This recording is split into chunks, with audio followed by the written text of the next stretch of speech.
The Defense Ministry has released footage showing a pullout of Russian armed forces from Crimea. The ministry says the tanks and other military vehicles will be moved back to their bases for maintenance after their routine drill on the Crimea Peninsula.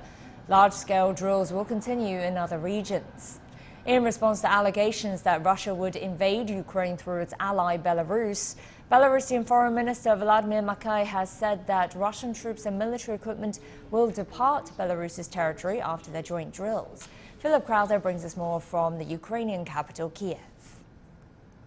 U.S. Secretary of State Antony Blinken spoke to ABC News saying this: "We haven't seen a pullback and he can pull the trigger today," talking of course about Russian President Vladimir Putin. So the warnings remain the same. That does not mean that Kiev, the Ukrainian capital right here, is a particularly nervous place. But today was a strange one, because this was the day that quite a few experts and Western officials had said was the most likely day for a Russian invasion. That didn't happen in the end. But as a reaction to those warnings, Ukrainian President Volodymyr Zelensky had declared today a national day of unity. He wanted people to fly the blue and yellow Ukrainian flag in the streets of the capital, but other cities as well, and for people to sing the national anthem. And indeed today we saw, for example, a 200-meter long flag displayed in the Olympic Stadium here in the Ukrainian capital. It was supposed to be a show of defiance, of patriotism,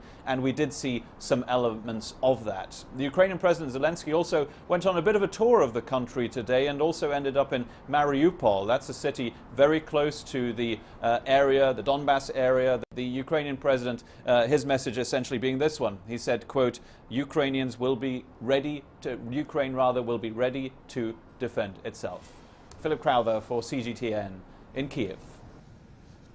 Brazil's President Jair Bolsonaro says the country supports a peaceful resolution on Ukraine. He made the remarks while meeting with his Russian counterpart Vladimir Putin in Moscow on Wednesday.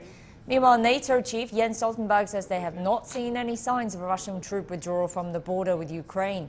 Diplomatic efforts to resolve the situation continue. U.S. Vice President Kamala Harris will meet Ukrainian President Volodymyr Zelensky and German Chancellor Olaf Scholz during her visit to the Munich Security Conference later this week. And British Foreign Secretary Liz Truss will visit several European countries, including Ukraine and Poland. Now, some people living on each side of the Russian-Ukrainian border say life is continuing as normal, and some are denouncing the countries that are hyping up a war. I'm not worried at all. Let me put it this way. We have never heard there will be a war and have seen no sign of war. We often watch the news on TV. We aren't worried at all. The UK and the US are pretending to help us, but they are actually hurting us. It only benefits the UK and the US themselves, and does no good for Ukraine and Russia. They are using us. It's very shameful. It's a political game to terrify other people, make some benefit. It's okay. You see here, they're in the centers dancing and singing. Everybody goes in their home to his work, so nothing here. For some insights, Teng Jianqun joins us live. He's the director of the American Studies Department at the China Institute of International Studies. Mr. Teng, it's good to see you on Global Watch. So we're seeing a lot of countries shuttling about, attempting diplomacy on Ukraine. The latest to comment is Brazil. Is this helping to de-escalate tensions? Yeah, it's very important to signal for the outside world that the escalation in Ukraine is there after rounds of confrontation severalwhere, and the relevant countries now have returned to the negotiation table. I think this is the only way for all the parties concerned to find a peaceful solution out of such a security dilemma in Ukraine. I don't think any war or any military confrontation will give a positive signal or positive impact on the situation in Ukraine. This is actually a very important step by all the countries concerned to have such negotiation and to continue the momentum to maintain the stability in Ukraine. The US and NATO, they're both saying that Russian claims of withdrawing troops from the border is false. And at the same time, the NATO chief is even saying that they're considering new battle groups in Eastern Europe. So what do you think of this?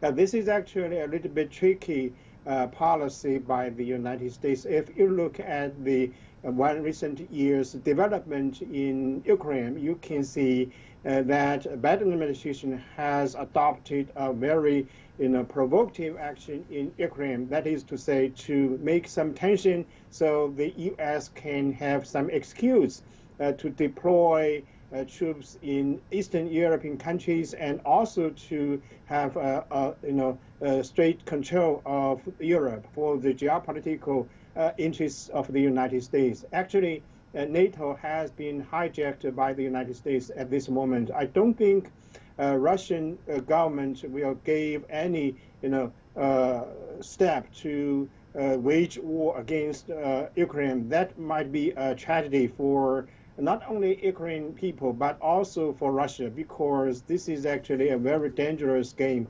played by some countries in this region. So I think that NATO countries, including the United States, would like to maintain such a tension so they can have some excuse to give some trouble to Ukraine and also to Russia. And the United States can just take such attention as an excuse to control European countries for the sake of the United States.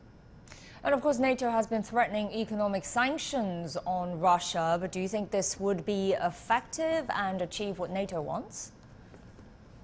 I don't think any economic sanction against Russia will give any positive development impact on the situation in Europe or on the development for the policies in Russia. This is actually an old game played by the Western countries against Russia. Actually, several rounds of economic sanctions there. So this is a continuation for the United States to confront Russia and also to control the European countries for the commercial interests of the United States. For example, if Russia initiated war against Ukraine, the sanctions would be there, and the suspension of the pipeline between Russia and Germany will be in effect. So I think this is actually another aspect of the tension in Ukraine. The United States would like to make such a tension, and for the commercial interest in the European countries. After the suspension of the pipelines, I think the gas or the oil from the United States will take the market of European countries. So this is another aspect of the crisis. That is to say, the United States would like to manipulate the situation for the commercial interests in Europe. Thank you so much, Teng Jianjun with the China Institute of International